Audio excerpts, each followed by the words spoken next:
Assalamualaikum warahmatullahi wabarakatuh. Perkenalkan, nama saya Sylvia Nur Islamia dengan NIM 1911E1039 dari kelas D3B Analis Kesehatan dan dari Sekolah Tinggi Analis Bakti Asih. Pembuatan video ini bertujuan untuk memenuhi tugas mata kuliah Statistik Analitik Praktek pada semester 4. Di sini kita akan membahas mengenai bagaimana cara membuat data statistik deskriptif di dalam Excel. Nah, sebelum itu, alangkah lebih baiknya kita membahas dulu apa itu statistik deskriptif. Nah, statistik deskriptif itu pengertian singkatnya merupakan proses analisis statistik yang fokus kepada manajemen, penyajian, dan klasifikasi data. Pada proses ini, data yang disajikan akan lebih mudah dipahami, lebih menarik, dan mampu memberikan makna lebih bagi pengguna data. Nah, statistik deskriptif ini merupakan dasar dari statistik. Nah, kemudian kita harus mengetahui apa saja jenis pengukuran statistik deskriptif itu. Yang pertama ada ukuran pemusatan, di mana kondisi data di titik pusat. Jadi, di antaranya itu ada yang pertama ada mean atau rata-rata, yang kedua ada median, nilai tengah, yang ketiga ada modus atau nilai yang paling sering muncul. Nah, yang kedua ada ukuran keragaman. Nah, di mana ukuran keragaman ini menunjukkan bagaimana kondisi sebuah data menyebar di kelompok data yang kita miliki. Itu ada beberapa dari ukuran keragaman ini. Yang pertama ada range dan quartile range. Untuk range itu selisih dari nilai terbesar dan nilai terkecil. Nah, untuk quartile range itu ada 3. Quartile pertama, quartile kedua, dan quartile 3. Nah, di sini ada persentil dan desil. Nah, persentil dan desil ini merupakan ukuran penyebaran yang membagi data. Nah, untuk persentil itu menjadi 100 bagian dan untuk desil itu menjadi 10 bagian. Nah, di sini ada varians. Nah, varians itu ukuran seberapa jauh menyebar dari nilai rata-rata. Nah, kurang lebih standar deviasi pun atau simpangan baku ini juga hampir sama dengan varians. Hanya saja nilai varians itu akan jauh lebih besar daripada standar deviasi, karena rumus dari standar deviasi merupakan akar kuadrat dari varians. Selanjutnya itu ada kurtosis dan skewness. Nah, teman-teman juga bisa baca di dalam situ ada pengertiannya juga, dan tentunya juga ada nilai kurtosis itu plus 3 berapa dan yang lainnya, dan skewness juga itu ada. Nah, setelah kita mengetahui ini apa itu statistik deskriptif dan apa saja jenis pengukurannya, langsung saja kita ke bagaimana cara membuat data statistik deskriptif di dalam Excel.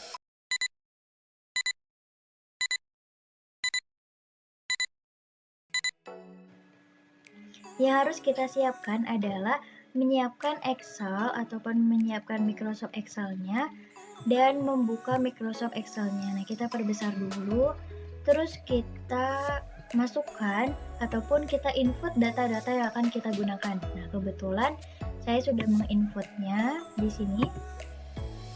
Nah, setelah di-input, itu kita lihat di bagian data, kita lihat ada data analisisnya atau tidak di sini ya.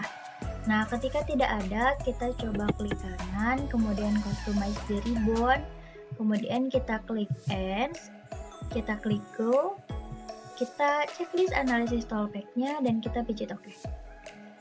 Nah, maka dari itu kita akan di Microsoft Excel-nya itu akan muncul data analisisnya.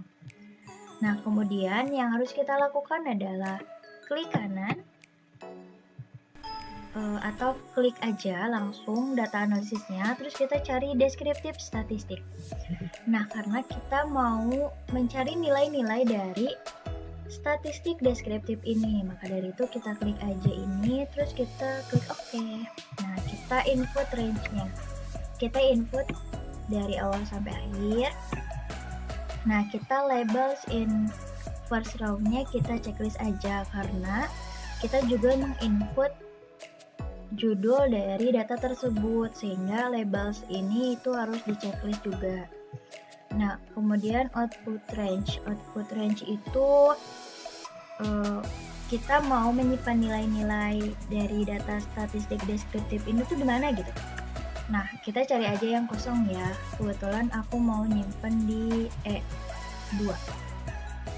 Kita checklist summary statistik dan confidence level. Nah, maksudnya itu adalah tingkat kepercayaan dari data tersebut, yaitu 95%.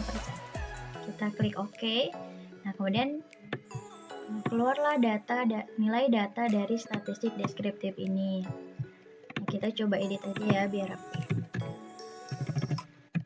Nah, selanjutnya kan kita coba lihat ya, ada mean, standar error, median, mode atau modus, sampel variance, dan yang lain sebagainya. Nah, kita coba bandingkan dengan ketika kita mencari data manual. Nah, kita klik mean. Nah, kita tinggal klik aja rumusnya sama dengan average. Kita pilih average, terus kita blok dari nomor 1 sampai nomor 15. Kita klik enter aja. Nah, nilai dari manual dengan nilai data dari analisis itu sama ya teman-teman, jadi nilainya benar. Nah, terus kita coba statistik. Kita coba nyari standar deviasi. Nah, sama juga, klik sama dengan, terus def s, karena kita mengibaratkan data yang kita input yang ini itu merupakan data dari sampel, jadi kita tinggal pilih yang sampel aja gitu, bukan populasi. Nah, kita klik aja dari jumlah yang pertama sampai 15. Dari data yang pertama sampai 15, kita klik enter. Nah, standar deviasinya itu sama ya, sama yang di sini. Terus kita cari juga variance. Nah, kita cari variance juga sama, var. Kita cari yang sampel juga. Nah, kita klik juga deh dari awal sampai akhir. Enter. Nah, kita coba lihat lagi ya. Di sini juga sama nih, sampel variance. Nah, di sini kita mau coba nyari median dulu deh ya. Median. Nah, nilai median itu kan nilai tengah ya. Kita coba ketik median. Kita klik aja, terus kita blok lagi. Nah, itu 164 sama ya. Terus kita coba cari kuartil. Nah, kuartil ini kan ada kuartil 1, kuartil 2, kuartil 3. Kita coba cari semuanya ya.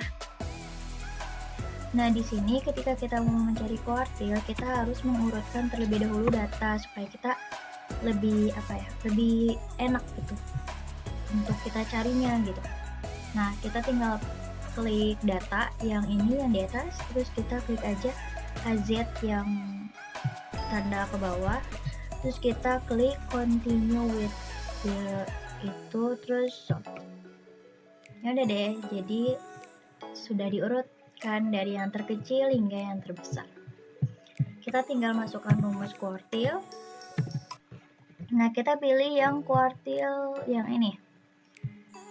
Terus kita blok dari awal sampai akhir.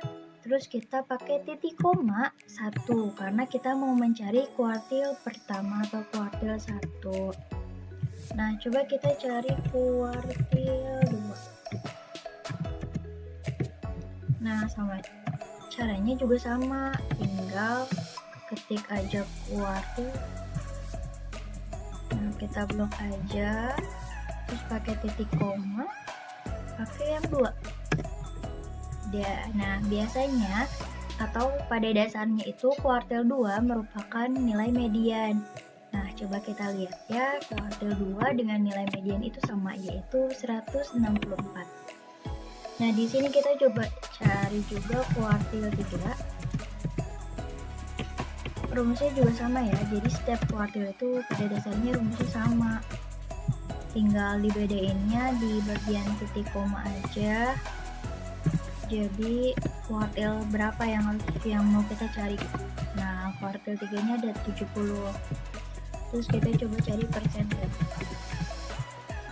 Nah, berhubung persentil itu kita coba cari 80 ya. Nah, kita coba masukin rumus persentilnya. Kita pilih yang persentile. Kalau bahasa Indonesianya ya. Kita blok dari awal sampai akhir. Nah, ini juga sama pakai titik koma, cuman 0,8. Nah, 0,8 ini diambil dari 80 per 100, dimana tadi kan kita udah bahas nih, persentil itu apa sih? Gitu. Nah, kita udah bahas kan persentil itu, nah di sini kita masukin deh ke sini 80 per 100, karena persentil itu jumlah data, atau jumlah persentil yang mau kita cari, dibagi 100. Kita tinggal enter deh. Nah, inilah nilai-nilai dari data statistik deskriptif yang kita cari secara manual, dan ini yang kita cari secara melalui data analisisnya. Nah, mungkin untuk statistik deskriptif itu cukup segini ya teman-teman, jadi silakan boleh untuk dicoba di rumah aja, dan insya Allah kok ini nggak terlalu susah buat kita coba. Dan terima kasih untuk waktunya, dan mohon maaf apabila ada kekurangan ataupun salah kata yang tadi saya ucapkan. Wabillahi taufiq wal hidayah. Wassalamualaikum warahmatullahi wabarakatuh.